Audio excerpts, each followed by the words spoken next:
3월 27일 사순절 넷째 주일 쉼끈을 설교를 시작하겠습니다. 하나님의 말씀 잠언 14장 31절. 미천한 사람을 폭행하는 사람은 그의 창조자를 모욕하는 것이다. 신약 마태복음 25장 40절. 예수께서 말씀하십니다. 내가 진정으로 너희에게 말한다. 너희가 여기 내 형제 자매 가운데 지극히 보잘것없는 사람 하나에게 한 것이 곧 내게 한 것이다. 아멘. 결함 속에 깃든 신성의 빛이라는 제목으로 말씀 전하겠습니다. 제가 지금도 그리운 중학교 시절에 친구가 있습니다. 사실 그 친구는 모든 사람에게 매력이 있는 사람은 아니었습니다. 공부도 못했고 그때는 그게 중요하잖아요. 공부 잘하고 못하고가. 키도 작았으며 또 그러다 보니까 다른 이들에게 무시당하던 친구였습니다. 또래 집단에 들지 못하는 아웃사이더였지요. 대부분의 아이들이 피하고 외면한 그 친구가 제겐 참 좋았습니다. 어눌하고 볼품없는 외모였지만 항상 웃어주던 마음 따뜻한 그 친구가 지금도 가끔 생각나고 보고 싶습니다. 그간 어떻게 살아왔는지 궁금하기도 하고 저를 보면 그 친구가 다시 옛날에 그 미소로 바라봐 줄 것 같은, 그러면 마냥 행복할 것 같다라는 생각이 듭니다. 사람은 자연스럽게 선을 긋지어 내게 유익하고 이로운 것과 무익하고 해로운 것을 나눕니다. 가까이 해야 할 것과 피해야 할 것을, 다정하게 대해야 할 것과 멸시해야 할 것을 나누지요. 그것이 사람입니다. 어쩔 수 없습니다. 살기 위한 본능이 그렇게 작동하기 때문입니다. 제가 지난주 책을 읽다가 재밌는 사실 하나를 알게 되었는데요. 그 인간은 원시시대 그 동굴에 살던 그 혈거인이라고 하죠. 혈거인으로 생활하던 습성이 지금도 있어서 문이 바로 보이지만 문에서 먼 곳에 침대를 놓는다고 합니다. 해로운 맹수가 동굴 속으로 들어오는지 바로 살피면서도 맹수를 피할 수 있도록 동굴의 안쪽에 자리를 잡는 습성이 반영된 것이죠. 피해야 할 것은 멀리 두는 것, 그 원리가 사람을 대할 때도 작동을 합니다. 어떤 사람을 가까이 해야 할지, 어떤 사람을 멀리 해야 할지가 정해져 있습니다.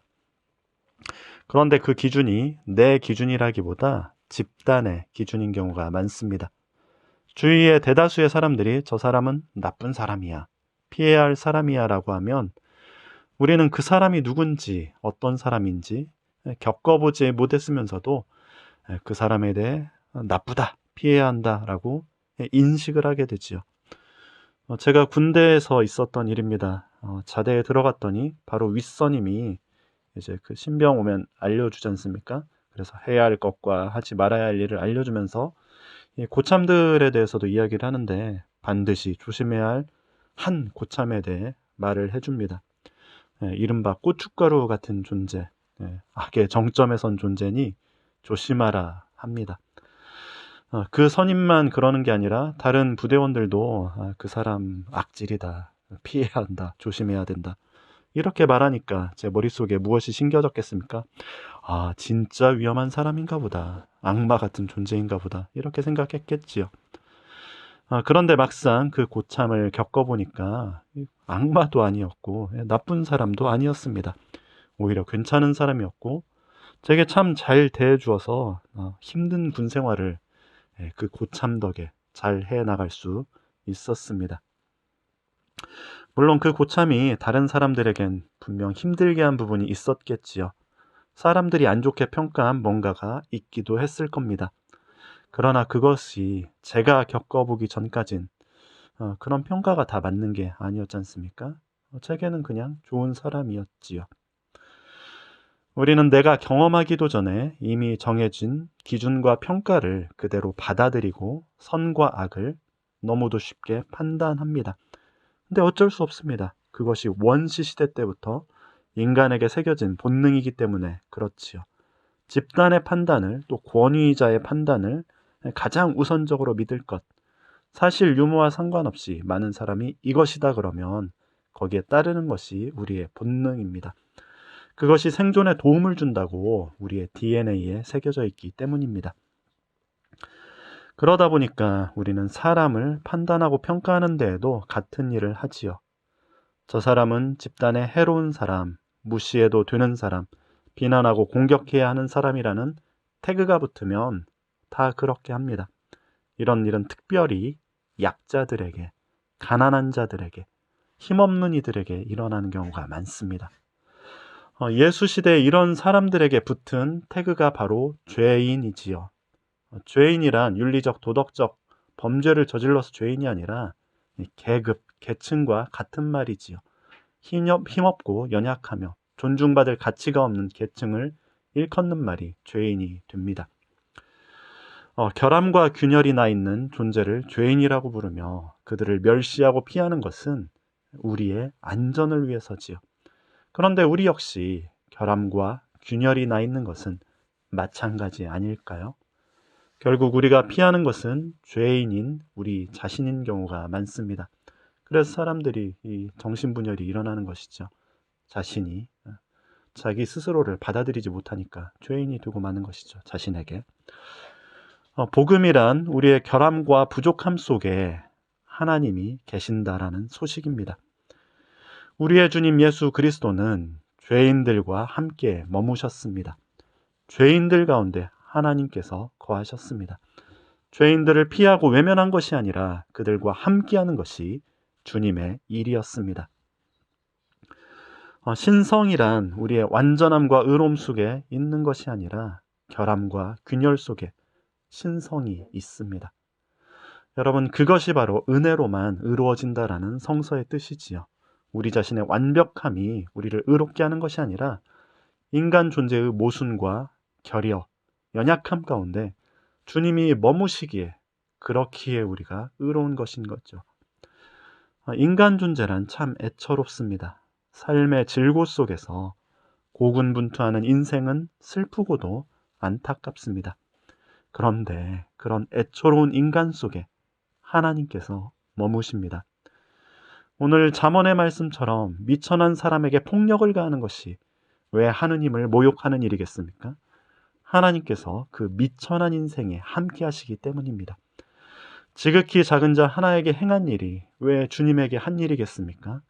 주님이 그 소자와 함께 하시기 때문이지요. 어쩌면 저는 중학생 시절 아웃사이더였던 그 볼품없는 친구의 미소 속에서 주님을 본 것인지도 모르겠습니다. 그래서 그 친구에 대한 그리움은 주님에 대한 어떤 신성에 대한 그리움인지도 모르겠지요. 별것 아닌 것들 속에 신성의 빛이 감추어져 있습니다.